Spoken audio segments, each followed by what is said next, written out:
Hey, it's me, MLB. Here is That Side Character Chapter 52, and this one is titled Snuggles and Cuddles.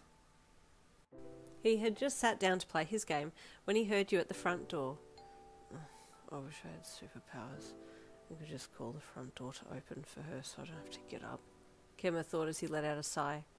You were merrily knocking and pushing the doorbell so relentlessly that it did wonders to spur Kenma into action, who dragged his ass up off the bed to go and get you. Hey! You greeted him with a giant grin once he had pulled the front door open, entering and following him up to his room. He was walking ahead, but also watching you closely over his shoulder, and you smiled at him. What? You asked when it looked like he wanted to say something. Nothing, he said softly, still looking at you. He was waiting for you to say something random so he could work out a date idea, but you were being frustratingly quiet. Where's Kenma? Oh, hi, baby. Hello, Puss Puss. You greeted the cat as you walked into Kenma's room and saw him on the bed. Kenma called, his tail up and twitching as you walked over to him to give him a pat. He stretched his head up to your palm and head butted into it as you stroked him from head to the tip of his happily quivering tail. Kenma, your boyfriend, was still waiting for you to say something weird, and so just stared at you, hoping you'd say it soon. Why do you keep looking at me like that?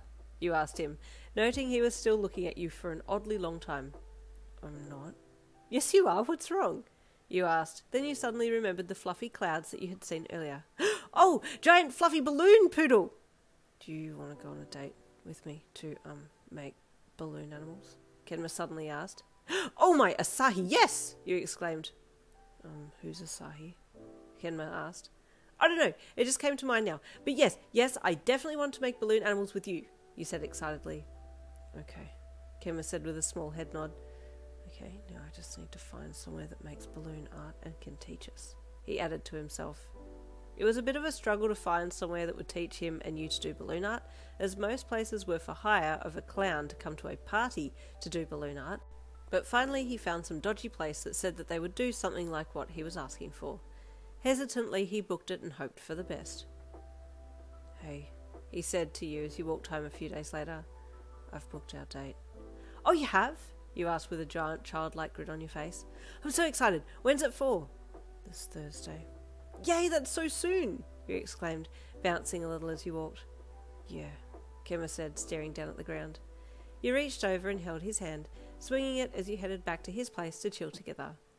As usual, you spent a little time giving Kenma the cat some cuddles while Kenma, your boyfriend, played on his PSP, and then once you felt like he had had enough time on it, you put the kitty down and crawled over and butted your head into his arm and pushed him a little. I want cuddles now, you demanded playfully, rubbing your head against him and trying to crawl into his lap. Kenma lifted his PSP so that he could still play it while you curled up in his lap, and you wriggled around happily, doing your best to distract him. Finally, Kenma beat the next boss level and put the PSP down so he could give you some attention, and you squealed with delight and turned and grabbed him into a hug and then dragged him sideways onto the bed to cuddle him. Your legs intertwined with his and your lips locked with his as you lay pressed together on his bed, spending the rest of the afternoon in each other's embrace. That Thursday after school, you raced home to get changed into something for your date with Kenma. You were so excited. It was something super random. You couldn't wait to learn how to make balloon animals. Maybe I'll be like some kind of amazing balloon-making expert and Kenma will be amazed, you thought, trying to imagine a really happy look on Kenma's face. But he never showed you any vast amounts of emotion, so it was hard to imagine, to be honest. You were all dressed now and running to the door to leave and meet Kenma at his place. I'm ready, you announced brightly as you arrived on his doorstep. He looked as casually hot as always, and even had a small silver chain around his neck that made him look even better. Ready, he said softly, then pulled the front door closed behind him, and you were off to this balloon art place. Kenma was still wondering if he'd made the right decision, as the location seemed a little dodge, and when he looked it up on his phone he saw it was a door halfway down an alley. You were so excited about this whole thing that you didn't catch his worried quietness as he took you on the train and then down the road to where this place was. The sun was starting to set as you got to the entrance of the alleyway, and Kenma stopped at the opening of it and stared down it while you stopped beside him. As bad luck would have it, there appeared to be a gang hanging out just outside the door of the supposed balloon art place, and he really didn't want to walk down to them. Is this where we get attacked? I don't have the energy to get attacked. Maybe if I lie down already, they'll just walk away and leave us alone, Kenma thought with a depressed look on his face. Is this the right place? You asked brightly, not reading the room, so to speak. Your happiness was super out of place right at that moment. He nodded. Okay, let's go then, you said excitedly, taking the lead and walking down towards the gang of guys. The members of the small gang stopped talking to each other as you approached and raised their chins in the air a bit so that they could look down at you. Hi, you said with a friendly little wave. We need to get past to go on our date. Get past, eh? One guy with some kind of stick or something in his mouth said as he stood up off the upturned crate that he had been sitting on and took a step towards you. To Kenma, it looked like a threatening gesture, but to you, you were just so excited about the balloon art thing that you just held your ground and smiled at the gang member, completely unaware of the potential danger you were in.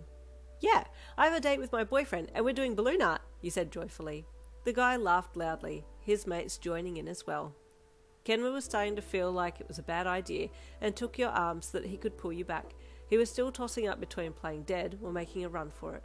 His desire to run heightened when some of the other gang members stood up and came over as well, hands in their pockets to show how unfazed they were. They definitely weren't threatened by you two. Is that the door there?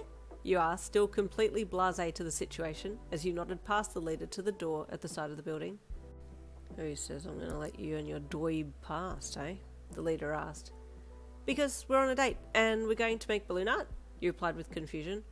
Why wouldn't you let us pass? Unless you want to do balloon art instead of us. And then in that case, you might have to check to make sure the person running the place has enough seats for you all. The guy just blinked at you. He had been trying to intimidate you, but you just weren't scaring like he thought that you would be. What if I knocked your head off your shoulders? He asked you directly to see if that made any difference to your carefree demeanour. That's not nice, you said firmly. Now move aside so we can get to our date. Oh, how's she going to get herself out of this one? How's Kenma going to get himself out of this one? I think he's just going to lay down and play dead. Anyway, we'll see what happens in the next chapter, chapter 53, coming tomorrow. I will see you then.